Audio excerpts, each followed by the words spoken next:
In ancient times in Israel, when judges governed the nation, the people lived in cycles of obedience to God, disobedience, oppression by enemies, and cries for deliverance. It was a turbulent period, marked by instability and trials. The book of Judges tells us, Judges 6:1 says, "The Israelites did evil in the eyes of the Lord, and for 7 years he gave them into the hands of the Midianites." The Midianite oppression was cruel. They invaded the lands of Israel like a plague of locusts, destroying crops and taking livestock. God's people, once prosperous, now hid in caves and mountains, fearing for their lives and sustenance. In the midst of this chaos, we find Gideon, an apparently ordinary young man, but destined for an extraordinary mission. Judges 6:11 presents the scene. The angel of the Lord came and sat down under the oak in Ophrah that belonged to Joash the Abiezrite, where his son Gideon was threshing wheat in a winepress to keep it from the Midianites. Imagine the scene. Gideon, crouched in a place meant for producing wine, desperately trying to save some wheat for his family to survive. Fear and uncertainty hung in the air like a dense fog. It was in this moment of apparent weakness that the improbable happened. Judges 6:12 states, "When the angel of the Lord appeared to Gideon, he said, 'The Lord is with you, mighty warrior.'" Mighty warrior? Gideon must have looked around, thinking the angel was talking to someone else. His response reveals his disbelief and frustration. Judges 6:13 tells us, "Pardon me, my lord," Gideon replied, "but if the Lord is with us, why has all this happened to us? Where are all his wonders that our ancestors told us about when they said, 'Did not the Lord bring us up out of Egypt?' But now the Lord has abandoned us and given us into the hand of Midian." Gideon's response echoes the feelings of many of us when facing adversity. Where is God in the midst of suffering? Why do bad things happen if he is with us?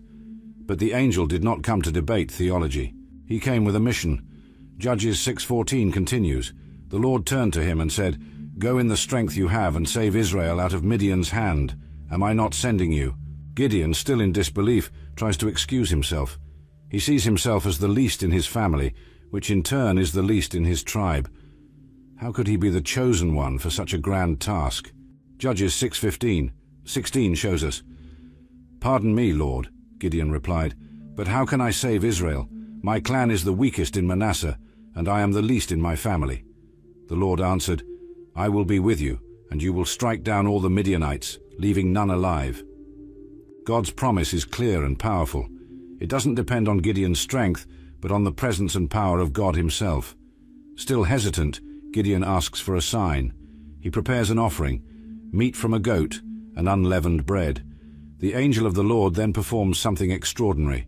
Judges 6:21 tells us, "With the tip of the staff that was in his hand, the angel of the Lord touched the meat and the unleavened bread.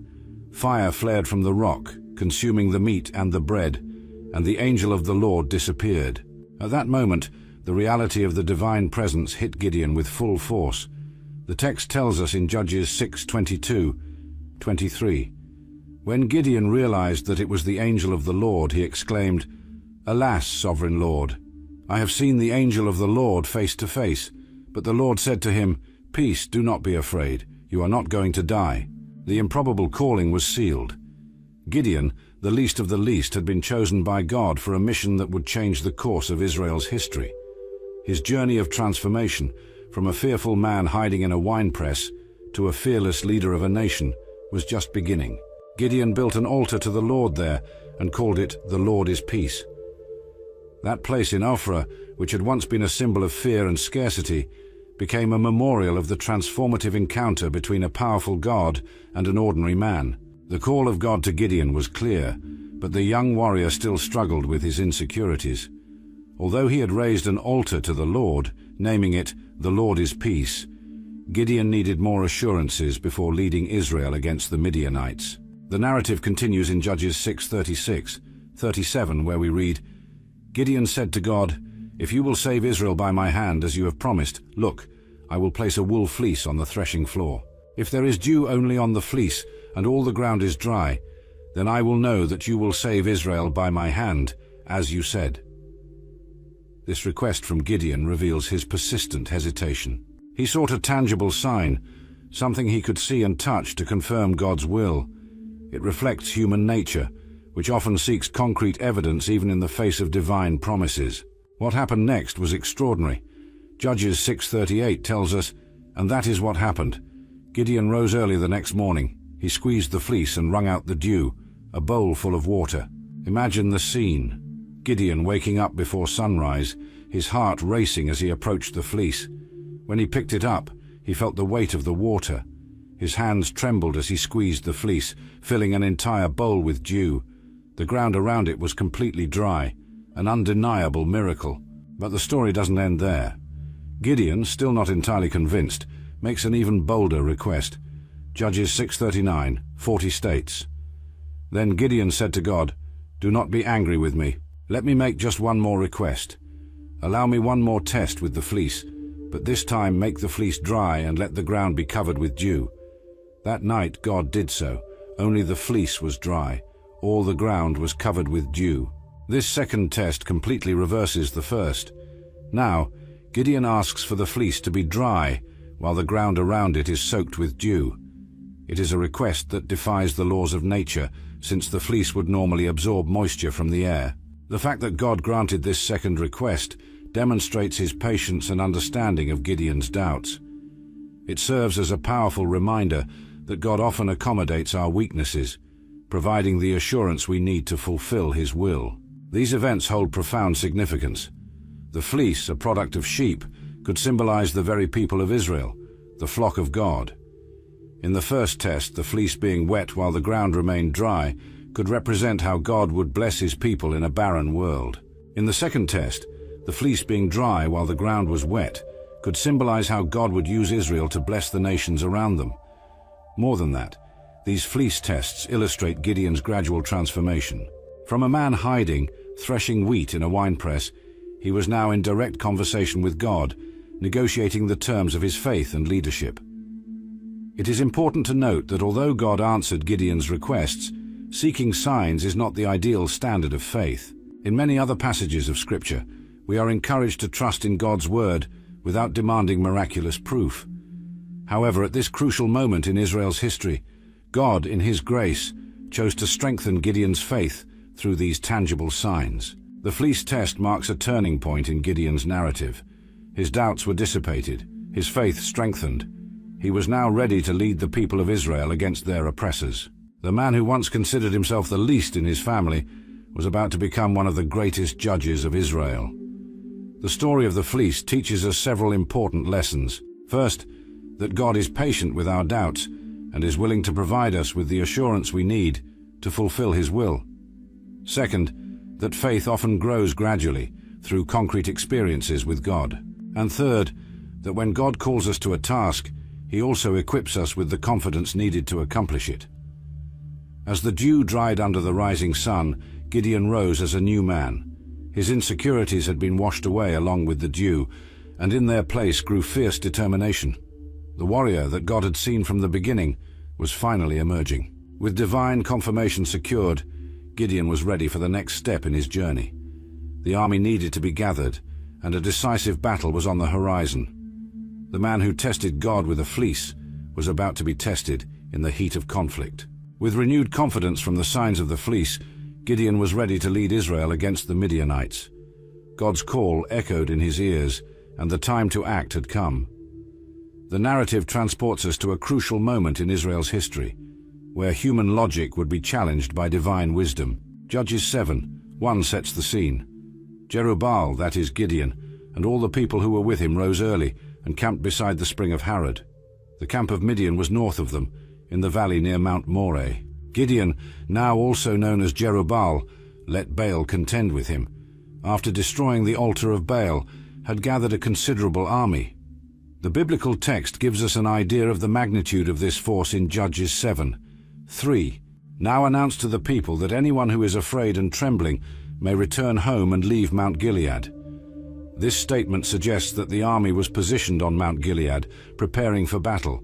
The people's response to this announcement was surprising. The same verse continues, 22,000 men left and 10,000 remained. Imagine the scene. More than 2/3 of Gideon's army abandoning the camp, leaving behind only 1/3 of the original warriors. For a military leader, seeing 22,000 soldiers depart on the eve of a crucial battle would be devastating. But God had different plans. Instead of lamenting the loss of so many warriors, the Lord surprises Gideon with a shocking declaration. Judges 7:4 reports, "But the Lord said to Gideon, 'There are still too many men. Take them down to the water, and I will separate them for you. If I say, "This one shall go with you," he shall go. But if I say, "This one shall not go with you," he shall not go." This divine instruction challenges all military logic. The Midianites and their allies were a formidable force. Judges 7:12 describes, "The Midianites, the Amalekites, and all the other eastern peoples had settled in the valley. They were numerous as locusts. Their camels could no more be counted than the sand on the seashore." Faced with such a vast enemy, the common strategy would be to gather as many warriors as possible. But God had other plans. Obediently, Gideon takes the remaining 10,000 men to the water. What happens next is a divine selection based on an unusual criterion. Judges 7:5-7 tells us, "So Gideon took the men down to the water, and the Lord told him, 'Separate those who lap the water with their tongues as a dog laps from those who kneel down to drink.' 300 men lapped with their hands to their mouths. All the rest knelt down to drink. The Lord said to Gideon, 'With the 300 men that lapped, I will save you and give the Midianites into your hands. Let all the others go home.'" This peculiar test drastically reduced Gideon's army from 32,000 to 300, a reduction of more than 99%.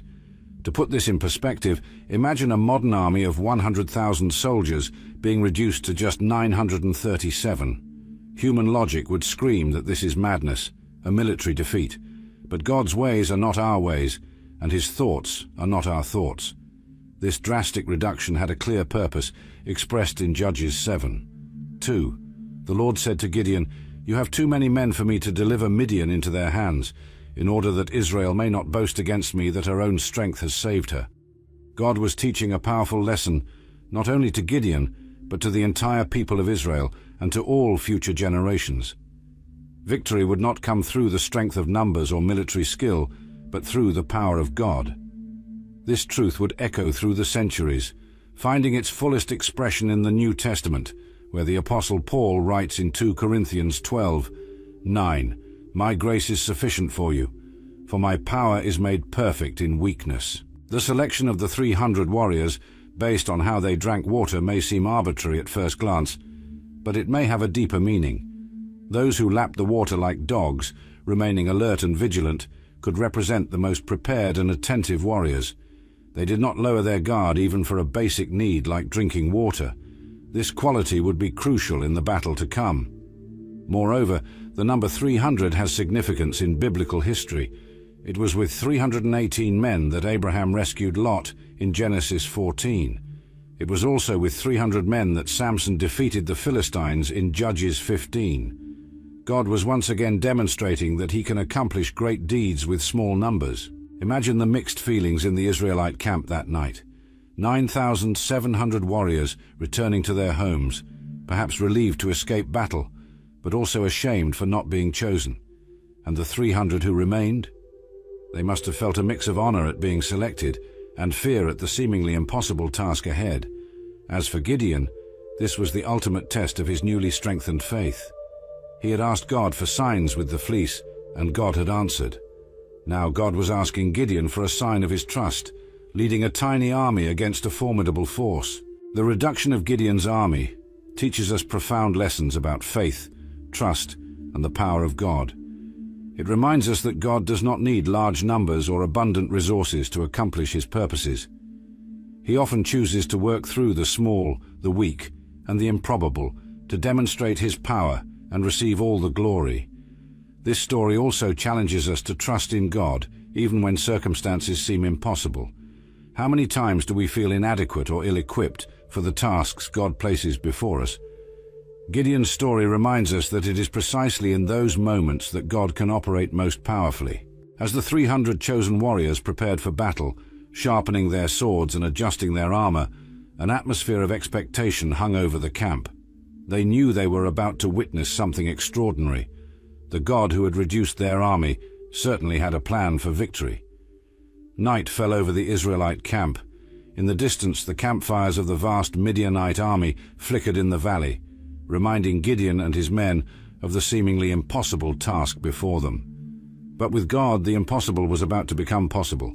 Israel's greatest battle was about to begin, not with the roar of thousands, but with the quiet faith of 300.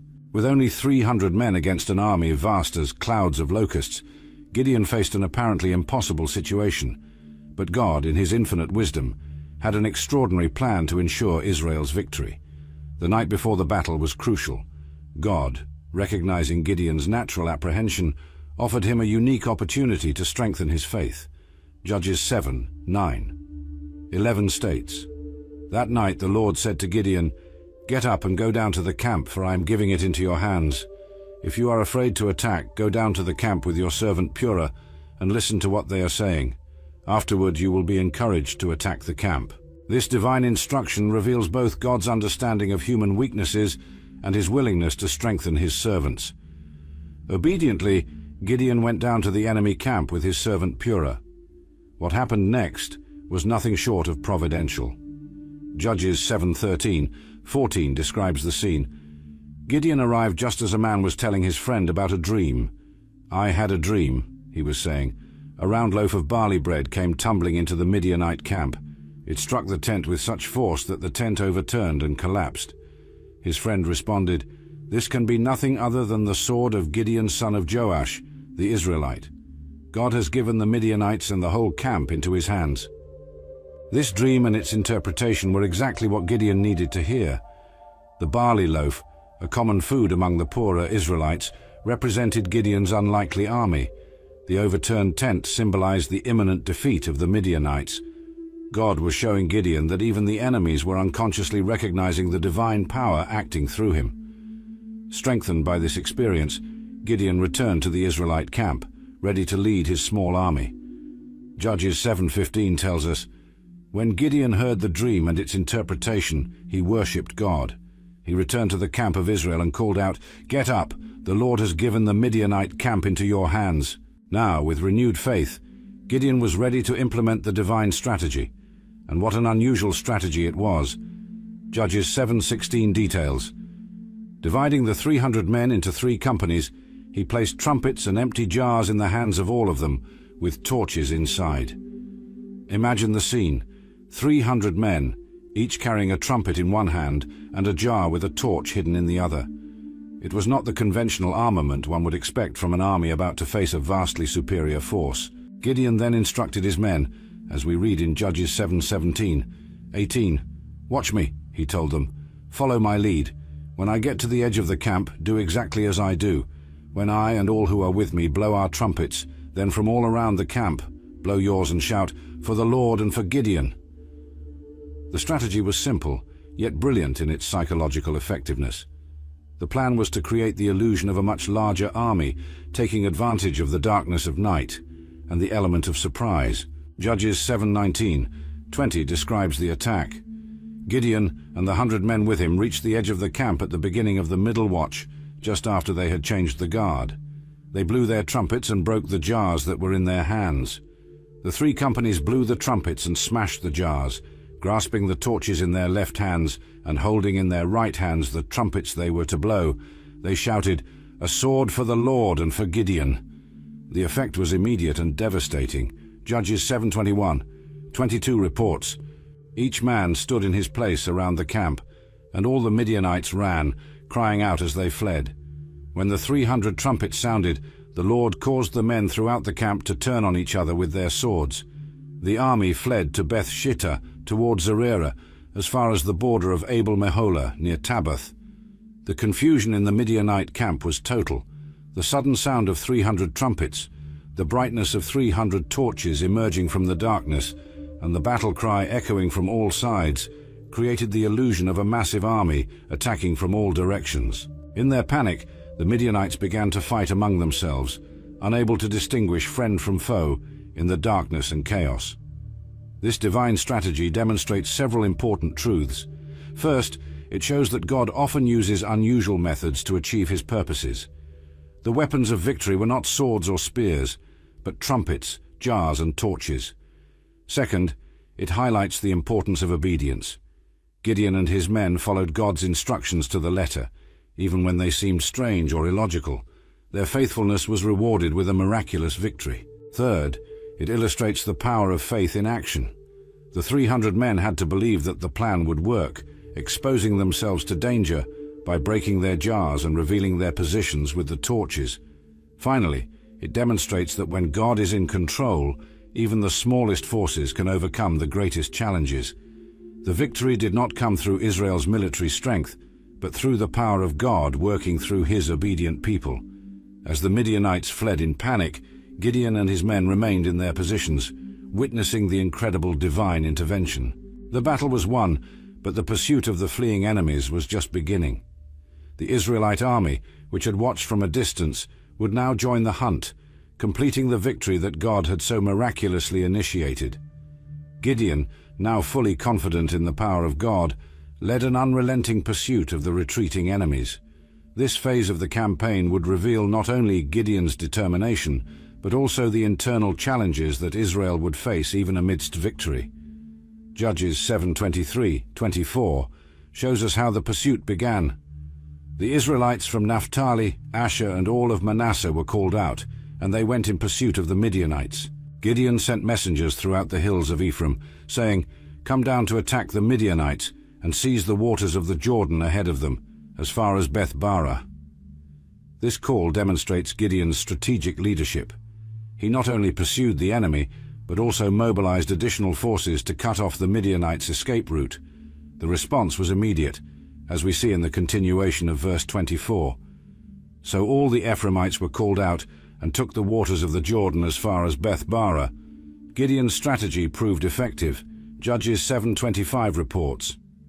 They also captured 2 Midianite leaders, Oreb and Zeb.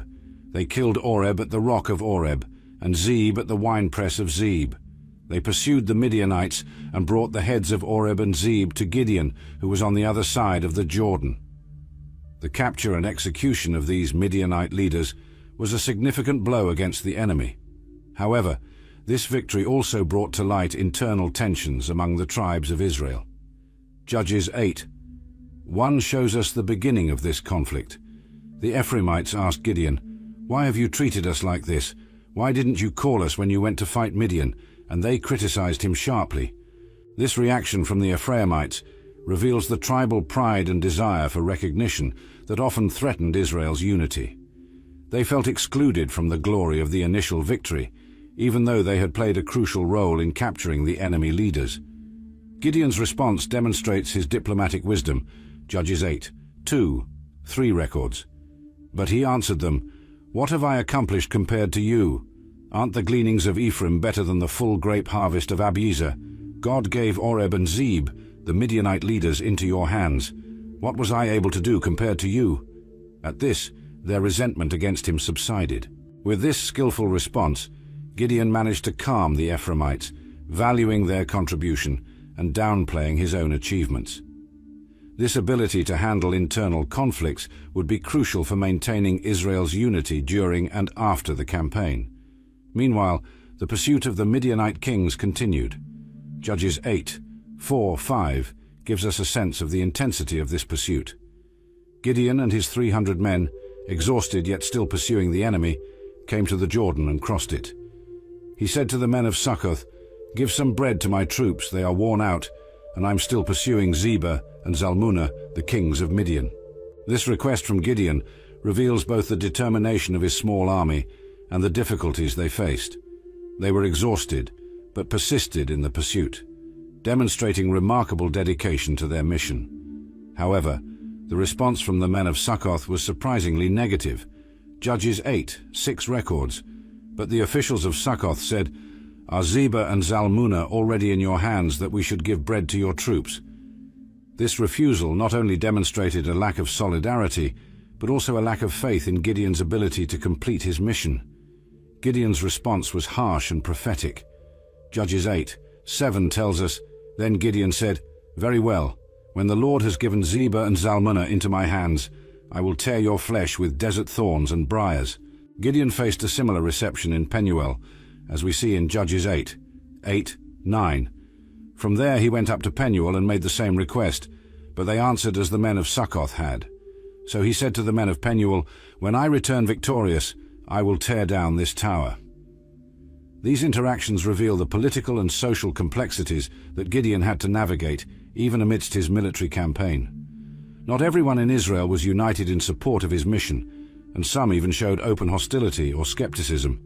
Despite these setbacks, Gideon and his men persisted in their pursuit. Judges 8:10-12 gives us the outcome of this chase. Zebah and Zalmunna were in Karkor, with a force of about 15,000 men, all that remained of the armies of the eastern peoples. 120,000 swordsmen had fallen. Gideon made a surprise attack against the army by the route of the nomads, east of Nobah and Jogbehah, and he routed the army. Zebah and Zalmunna, the two Midianite kings, fled, but he pursued them and captured them, routing the entire army. The capture of these kings marked the effective end of the Midianite threat. However, Gideon still had accounts to settle with those who had refused to help him.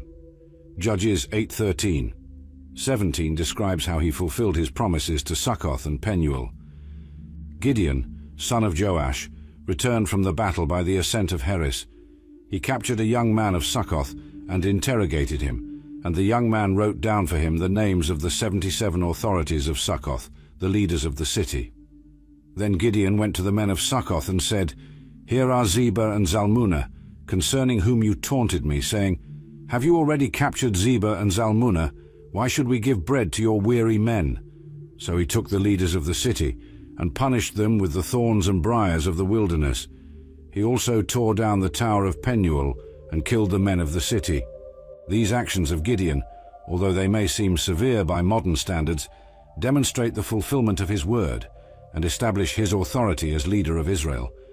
They also serve as a warning against a lack of solidarity and support in times of national crisis. Finally, Gideon confronted the captured Midianite kings. Judges 8:18-21 recounts this final encounter. Then he asked Zebah and Zalmunna, "What kind of men were those whom you killed at Tabor?" "Men like you," they answered, "each one with the bearing of a prince." Gideon replied, "Those men were my brothers, the sons of my mother.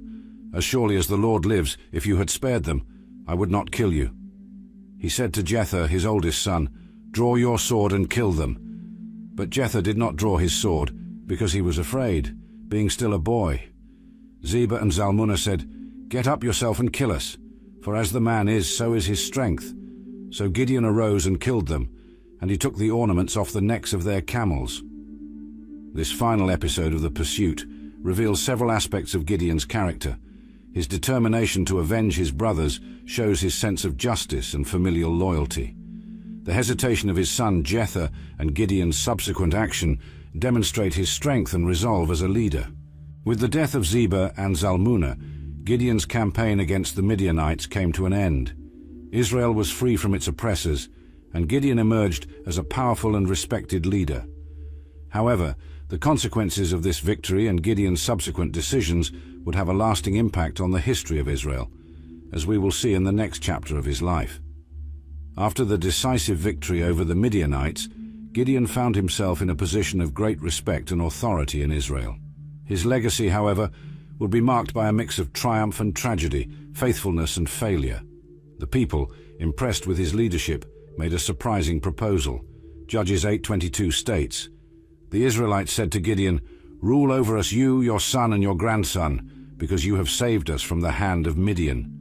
This offer reflected the people's desire for strong, centralized leadership, foreshadowing the future monarchy of Israel. However, Gideon's response demonstrated his understanding of the true king of Israel. Judges 8:23 records his reply.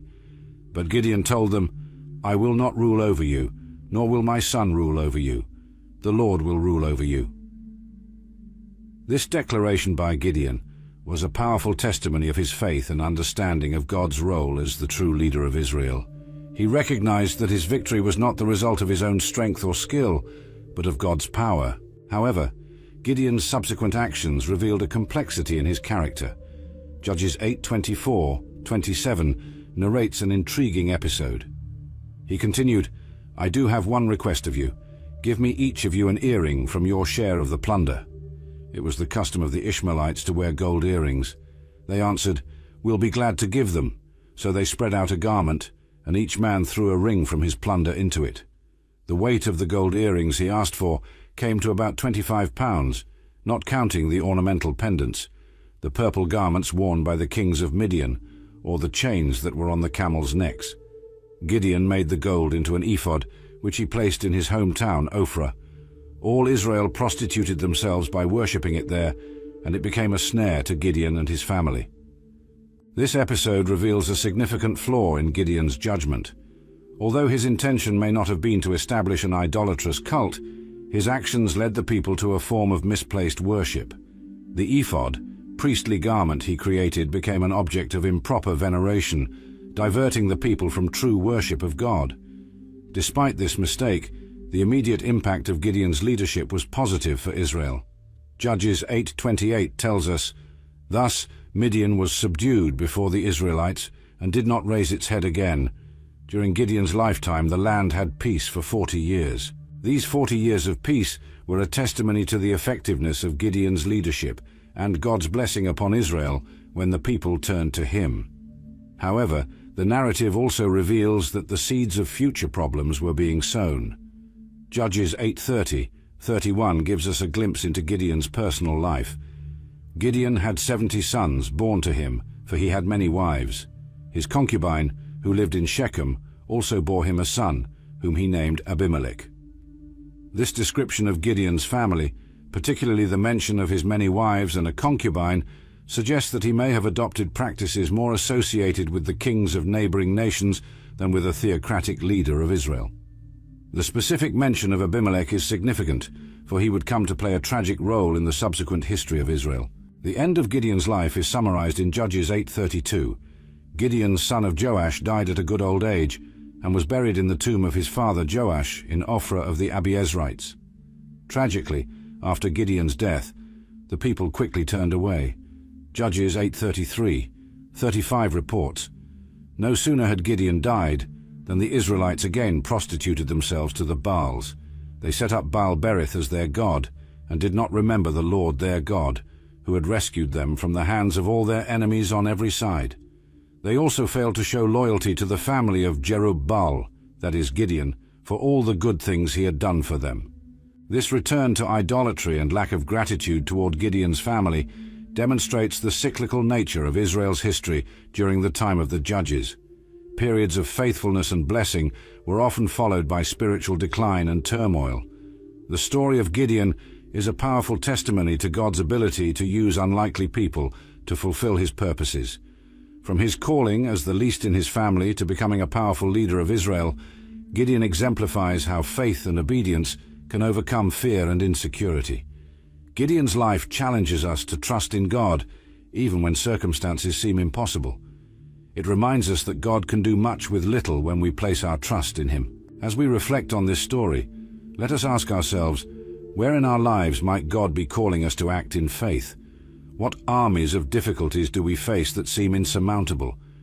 How can we, like Gideon, move forward in obedience, trusting not in our own strength but in God's power? The story of Gideon remains relevant today, reminding us that God is still in the business of transforming ordinary people into extraordinary instruments of his will. May we, like Gideon, respond to God's call with faith and obedience, ready to be used by him in ways we may never have imagined possible.